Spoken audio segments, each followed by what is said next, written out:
राधे राधे दोस्तों। तो कैसे हैं आप सभी लोग? आई होप आप लोग अच्छे ही होंगे। तो आज स्वागत है आपका हमारी इस वीडियो में, और आज इस वीडियो में हम कवर करने वाले हैं पर्यावरण अध्ययन के जो विगत वर्षों के कुछ महत्वपूर्ण प्रश्न हैं जिनको लगातार फिर से पूछा जा सकता है, उनको हम विस्तृत हल के साथ में देखने वाले हैं। तो ज़्यादा समय नहीं लेंगे क्योंकि आप लोग भी हरी अप जल्दी में ही रहते हैं, तो जल्दी जल्दी से हम क्वेश्चंस को कवर करेंगे। आज की इस क्लास में हम केवल 10 क्वेश्चंस को कवर करेंगे। रेस्ट ऑफ बाकी के बचे हुए क्वेश्चंस जो हैं वो हम अगली क्लास में करेंगे। अगर आपको ये क्लास पसंद आती है, आप कमेंट छोड़ते हैं, देन हम इस सीरीज को कंटिन्यू करेंगे, अदरवाइज नहीं करेंगे। ओके, सो पहला क्वेश्चन हमारे सामने है आपकी स्क्रीन पे। पहला क्वेश्चन कहता है कि आपके जो प्राथमिक स्तर पर विषयों को एकीकृत किया जाता है क्योंकि छात्र जो भारी विषयों का अध्ययन करने के लिए पर्याप्त परिपक्व नहीं होते हैं। यहाँ जो भारी शब्द आया है उसमें किन विषयों का उल्लेख किया जा रहा है? 4 ऑप्शन दे रखे हैं, हिंदी और अंग्रेजी, विज्ञान और हिंदी, सामाजिक विज्ञान और अंग्रेजी, विज्ञान और सामाजिक विज्ञान। इस क्वेश्चन को हम टेक्निकली सॉल्व कर सकते हैं कि प्राइमरी तक अगर हम देखें तो किन किन सब्जेक्टों को पढ़ाया जाता है। हिंदी को पढ़ाया जाता है, इंग्लिश को भी पढ़ाया जाता है, तो भैया भारी सब्जेक्ट होने से रहे। विज्ञान नहीं पढ़ाई जाती है लेकिन हिंदी पढ़ाई जाती है, यानी कि यह ऑप्शन भी नहीं हो सकता। सामाजिक विज्ञान नहीं पढ़ाई जाती है लेकिन अंग्रेजी तो पढ़ाई ही जाती है, लेकिन प्राइमरी लेवल तक विज्ञान नहीं पढ़ाई जाती है, सामाजिक विज्ञान नहीं पढ़ाई जाती है, बल्कि हम क्या पढ़ाते हैं, इनको कंबाइंड EBS पढ़ाया जाता है, यानी कि इन्वायरमेंटल स्टडी पढ़ाया जाता है। तो हमारा करेक्ट ऑप्शन हो जाएगा ऑप्शन नंबर 4। चलते हैं अगले क्वेश्चन की तरफ। ये यहाँ पे इसका एक्सप्लेनेशन दे रखा है कि विज्ञान और सामाजिक विज्ञान क्या है कि प्राथमिक स्तर कक्षा 1 और 2 पर विज्ञान और सामाजिक विज्ञान को अलग विषयों के रूप में नहीं पढ़ाया जाता है। बच्चों की समझ के अनुसार उन्हें पर्यावरण अध्ययन EVS के रूप में भाषा और गणित के साथ एकीकृत करके पढ़ाया जाता है। ठीक है, चलिए आगे चलते हैं। तो अगला क्वेश्चन हमारा कहता है कि EVS की कक्षा में निम्न कथनों में से कौन सा प्रश्न कौशल के बारे में सही नहीं है? कौशल का मतलब होता है कुशलता, तो अब कुशलता से रिलेटेड देख लेते हैं। हमारा पहला ऑप्शन कह रहा है कि हाँ अथवा नहीं उत्तर वाले प्रश्नों की संख्या को बढ़ाना। अगर केवल हाँ ना में ही उत्तर देना है तो फिर कुशलता किस तरीके से बढ़ेगी? तो हमारा करेक्ट आंसर जो है वो ऑप्शन 1 ही हो जाएगा। ये हमारा बिल्कुल करेक्ट आंसर है। सेकंड, सुनने की संवेदनशीलता को बढ़ाना गलत है, ये भी गलत है। प्रश्न पूछने को प्रोत्साहन देना, ये भी गलत है। अगर हमें कुशलता को बढ़ाना है तो हाँ अथवा नहीं उत्तर वाले जो प्रश्नों की संख्या उनको बढ़ाना नहीं है, उनको कम करना है। हमको एक्सप्लेन करने वाले क्वेश्चंस पे ज़्यादा ध्यान देना चाहिए। ये यहाँ पे उसका एक्सप्लेनेशन है, आप लोग इसको देख सकते हैं। नेक्स्ट क्वेश्चन पे आते हैं हमारे। तो हमारा जो थर्ड क्वेश्चन है, थर्ड क्वेश्चन क्या कह रहा है? थर्ड क्वेश्चन कह रहा है निम्नलिखित में से कौन सा एक अच्छा खाद्य सुरक्षा अभ्यास नहीं है? यानी कि जो भोजन होता है उसको सुरक्षित हम किस तरीके से रखते हैं, तो इनमें से ऐसी कौन सी प्रैक्टिस है जो खाद्य सुरक्षा का उल्लंघन करती है? तो पहला ऑप्शन कह रहा है कि जब संदेह हो इसे बाहर फेंक दें। अगर हमको ऐसा लगता है कि खाना सही नहीं है, खराब हो चुका है, तो उसको बाहर फेंक दें, तो ये तो भी बात सही है। नेक्स्ट है छिछले कढ़ाई में बचा हुआ खाना तेज़ी से पकाना, ये भी सही है।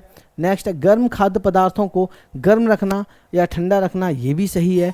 नेक्स्ट ऑप्शन है कच्चे मांस और सब्जियों को काटने के लिए एक ही चाकू का उपयोग करना, ये गलत है। यानी कि हमारा जो सही ऑप्शन हो जाएगा according to question, option number 4 हमारा बिल्कुल सही है। क्योंकि आप जानते हैं कि मांस में कई तरीके के क्या होते हैं, बैक्टीरियाज होते हैं जो सब्जियों को प्रभावित कर सकते हैं। इसीलिए हमको क्या करना चाहिए कि या तो चाकू को धुल लेना चाहिए या फिर उनको काटने के लिए हमको अलग अलग चाकू का उपयोग करना चाहिए। यहाँ लिखा हुआ है कच्चे मांस और सब्जियों के लिए एक ही चाकू का उपयोग करने पर पार संदूषण यानी कि जो क्रॉस कंटेमिनेशन का अधिक खतरा रहता है। इससे कच्चे मांस के हानिकारक बैक्टीरिया ताज़ी सब्जियों में आसानी से फैलकर उसे दूषित कर देते हैं।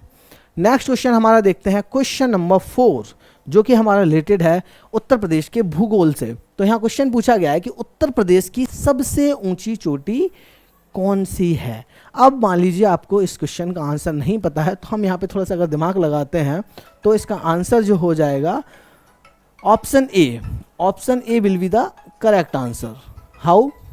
ऑप्शन ए कैसे करेक्ट आंसर हो जाएगा? ऑप्शन ए करेक्ट आंसर इस तरीके से हो जाएगा क्योंकि अमसौ चोटी लगभग हमको देखने पे लगता है कि ये हिंदी जैसा वर्ड है, बाकी के ये कोई भी वर्ड हमको ना तो हमने सुने हैं और ना ही हमको हिंदी जैसे लगते हैं। अमसौ चोटी बेसिकली कहाँ होती है? तो ये सहारनपुर में है, सहारनपुर। तो उत्तर प्रदेश की ये सबसे बड़ी चोटी है।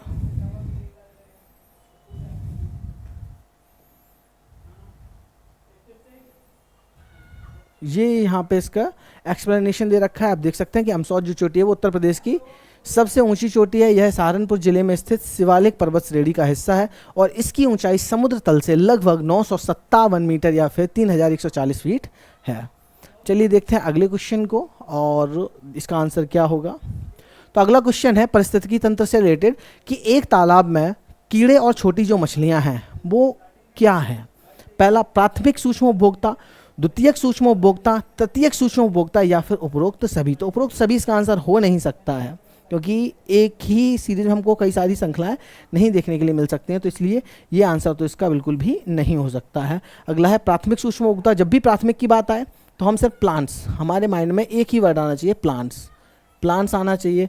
तृतीयक नहीं हो सकते हैं तो द्वितीयक यहाँ पे हो सकता है आंसर। सो करेक्ट आंसर जो होगा वो द्वितीयक उपभोक्ता हो जाएगा। तृतीयक उपभोक्ता में कौन आएगा, तो जो मछलियों खाने वाले बगुले वगैरह होते हैं या बतख वगैरह होते हैं, तो ये आ जाते हैं आपके द्वितीयक उपभोक्ता में आ जाएंगे। तो हमारा करेक्ट आंसर जो है इसका वो हो जाएगा ऑप्शन नंबर 2 यानी कि द्वितीयक उपभोक्ता। नेक्स्ट ये इसका एक्सप्लेनेशन दे रखा है। Next question number 6। तो क्वेश्चन नंबर 6 देखते हैं। क्वेश्चन नंबर 6 क्या कह रहा है कि निम्नलिखित प्रकार के पेड़ों में से किन्हें सूर्य प्रेमी पौधों के रूप में जाना जाता है, यानी कौन से ऐसे प्लांट्स हैं जो कि सूर्य को बहुत प्रेम करते हैं। तो जीरोफाइट्स कौन से होते हैं, तो जीरोफाइट्स बेसिकली वो होते हैं जो रेगिस्तान में उगते हैं, रेगिस्तानी होते हैं ये। हेलियोफाइट्स, हेलियोस सूरज, हेली वर्ड जो है इससे हम पता कर सकते हैं, रूट वर्ड जो होता है, तो हेली वर्ड जो होता है वो सूरज के लिए यूज होता है। तो यहाँ से जो करेक्ट आंसर हो जाएगा वो ऑप्शन 2 हो जाएगा, हेलियोस, हेलियोफाइट्स। सेप्रोफाइट इसका आंसर नहीं है, हेलोफाइट्स इसका आंसर नहीं है। So the correct answer is heliophyte. Saprophyte क्या होते हैं, तो सेप्रोफाइट मृतोपजीवी पौधे होते हैं जो सड़े गले इन चीज़ों में उगते हैं। हेलियोफाइट्स कौन से होते हैं, तो ये बेसिकली जो नमकीन पानी होता है, खारा पानी, उसमें ये उगते हैं। तो इसलिए करेक्ट आंसर जो हमारा होगा वो ऑप्शन नंबर 2 हो जाएगा।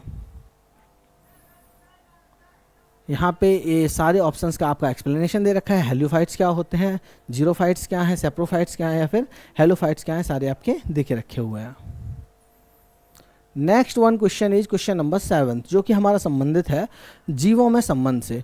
तो बगुला पक्षी जो होता है वो अक्सर भैंस की पीठ पर कुछ खाते हुए देखा जाता है। इस साहचर्य में क्या होता है, तो पहला क्या, पक्षी को लाभ होता है और भैंस को नुकसान होता है। दूसरा है पक्षी और भैंस दोनों को लाभ होता है, केवल भैंस को लाभ होता है या केवल पक्षी को लाभ होता है। तो केवल वाले आंसर्स को तो पहले ही हटा दो, है ना। तो आंसर 2 हमारा सही हो जाएगा क्योंकि उसके पीठ पे जो छोटे छोटे कीड़े होते हैं उनको खा के ये रिलैक्स पहुंचाता है किसको, भैंस को, और बगुले का भी पेट भर जाता है। तो इसीलिए दोनों का क्या हो जाएगा, आंसर करेक्ट हो जाएगा।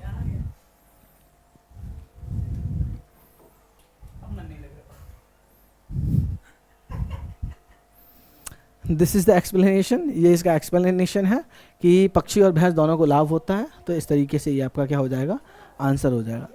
नेक्स्ट 8th क्वेश्चन पे हम आते हैं। 8th क्वेश्चन हमारा है जो कि प्रकाश संश्लेषण से रिलेटेड है। प्रकाश संश्लेषण किसके द्वारा होता है, पर्णहरित के द्वारा, पर्णपीत के द्वारा, इलेक्ट्रोफिल के द्वारा या फिर राइबोसोम के द्वारा। तो सबको पता है पर्णहरित, यानी कि जो क्लोरोफिल होता है उसके द्वारा क्या होता है, उसके द्वारा प्रकाश संश्लेषण की प्रक्रिया जो होती है वो संपन्न होती है।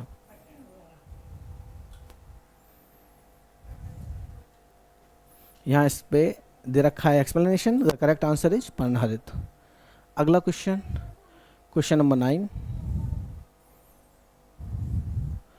निम्नलिखित में से कौन सा एक मिश्र धातु नहीं है, तो इनमें से कौन सा मिश्र धातु नहीं है, कांस्य, तावा, इस्पात या फिर पीतल। तो इनमें से कौन सा मिश्र धातु नहीं है। आपके माइंड में अगर आए, अगर आपने पीरियडिक टेबल पढ़ रखी है तो इनमें से किसका फॉर्मूला आपको इजीली पता है, तो हमें कॉपर का फॉर्मूला पता है Cu। तो ये मिक्सचर नहीं है, तो इसलिए करेक्ट आंसर क्या हो जाएगा, तांबा हो जाएगा।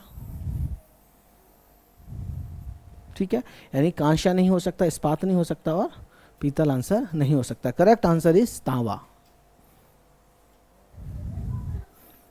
देखेंगे यहाँ पे हमारे आंसर्स, तो तांबा जो है वो इसका करेक्ट आंसर है। बाकी के यहाँ पे ये भी दे रखा है, कांस्य जो ब्रॉन्ज होता है वो मिक्सचर होता है कॉपर का और SN10 का।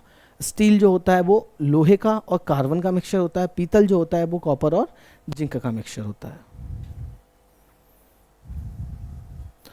बात करेंगे आज के लास्ट क्वेश्चन की हम, तो हमारा आज का लास्ट क्वेश्चन जो है वो है जल चक्र से है, वर्षा जल चक्र का चरण है द्वितीयक, प्रथम, चतुर्थ या तृतीय। तो ये आज का आपका होमवर्क का क्वेश्चन रहेगा। इसका आंसर आप कमेंट सेक्शन में कमेंट करके बताएंगे, और इस तरीके अगर आपको क्वेश्चन पसंद आ रहे हैं तो हम आपको रेगुलर ऐसे ही क्वेश्चन लेके आते रहेंगे। तो चलिए प्यारा सा एक कमेंट छोड़िएगा ताकि हमें मोटिवेशन मिल सके और हम ऐसी वीडियो आपके लिए बना सकें। तो चलिए मिलते हैं अगली वीडियो में, तब तक के लिए नमस्कार, जय हिंद।